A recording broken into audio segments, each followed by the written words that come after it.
नमस्कार। Fundamental analysis के इस 30th पार्ट में आपका स्वागत है। लास्ट लेक्चर में हमने रेवेन्यू और एक्सपेंसेस के बारे में बात की थी। हमने देखा कि एक्सपेंसेस सेक्शन में 5 सबसेक्शंस है: employee benefits expenses, operating expenses, finance cost, depreciation and amortisation expense और अदर एक्सपेंसेस। इसमें ये जो फाइनेंस कॉस्ट है उस पर आपको खास नजर रखने की जरूरत है। फाइनेंस कॉस्ट के पीछे नोट नंबर 26 लिखा है। चलो तो देखते हैं कि नोट नंबर 26 में क्या लिखा है। नोट नंबर 26 में लिखा है कि कंपनी के इंटरेस्ट एक्सपेंस फाइनेंशियल ईयर 2018 में 48 करोड़ थे और अदर बोरोइंग कॉस्ट 1 करोड़ थी।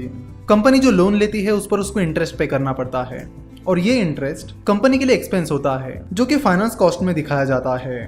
तो ये देखना जरूरी है कि कंपनी का जो इंटरेस्ट एक्सपेंस है वो रेवेन्यू का कितना % है। यहाँ पर हम देख सकते हैं कि आईसीआईसीआई सिक्योरिटीज का इंटरेस्ट एक्सपेंस 48 करोड़ है और उनका रेवेन्यू 1859 करोड़ है।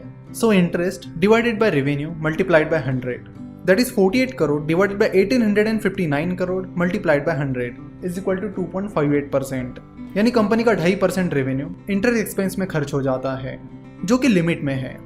कई कंपनीज का बहुत सारा रेवेन्यू इंटरेस्ट एक्सपेंस में ही चला जाता है। सो अगर कंपनी ने अपनी कैपेसिटी से ज्यादा डेट उठाया है और कंपनी का ज्यादातर रेवेन्यू इंटरेस्ट एक्सपेंस में ही जा रहा है, तो ये एक सोचने वाली बात है। आपको उस कंपनी को डीपली एनालाइज करना होगा, चेक करना होगा कि उन्होंने डेट किस लिए लिया और क्या वो उस डेट को आसानी से रिपे कर पाएगी या नहीं। अगर नहीं तो आपको सावधान होने की जरूरत है। एक चीज हमेशा ध्यान रखना कि कंपनी का डेट और इंटरेस्ट एक्सपेंस जितना कम उतना बढ़िया। जब आप कंपनी के रेवेन्यू में से सारे एक्सपेंसेस निकाल देते हो तो आपको कंपनी का प्रॉफिट बिफोर टैक्स मिलता है, जिसे पीबीटी भी कहा जाता है। तो यहाँ पर आईसीआईसीआई सिक्योरिटीज के रेवेन्यू में से कंपनी के टोटल एक्सपेंसेस निकालने के बाद कंपनी का प्रॉफिट बिफोर टैक्स आता है 854 करोड़ और कंपनी के प्रॉफिट बिफोर टैक्स में से टैक्स डिडक्ट करने के बाद कंपनी का प्रॉफिट आफ्टर टैक्स आता है, जिसे पैट या नेट प्रॉफिट भी कहा जाता है। तो प्रॉफिट बिफोर टैक्स में से टैक्स डिडक्ट करने के बाद आईसीआईसीआई सिक्योरिटीज का नेट प्रॉफिट आता है 557 करोड़। तो फाइनेंशियल ईयर 2018 में आईसीआईसीआई सिक्योरिटीज को 557 करोड़ का प्रॉफिट हुआ है और फाइनेंशियल ईयर 2017 में कंपनी को 338 करोड़ का प्रॉफिट हुआ था।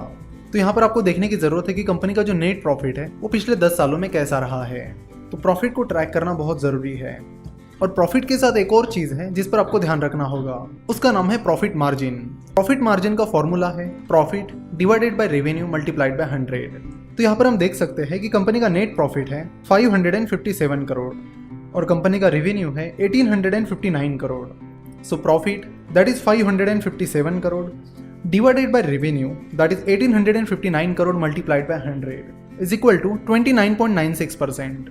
सो आईसीआईसीआई सिक्योरिटीज की प्रॉफिट मार्जिन है 30%, जो कि बहुत ही बेहतरीन है। चलो तो अब कंपनी के फाइनेंशियल ईयर 2017 की प्रॉफिट मार्जिन निकालते हैं। फाइनेंशियल ईयर 2017 में कंपनी को 338 करोड़ का प्रॉफिट हुआ था और कंपनी का रेवेन्यू था 1404 crore. So profit divided by revenue multiplied by 100 is equal to 24.07%। तो फाइनेंशियल ईयर 2017 में भी कंपनी की प्रॉफिट मार्जिन अच्छी थी और फाइनेंशियल ईयर 2018 में वो और भी अच्छी हो गई है।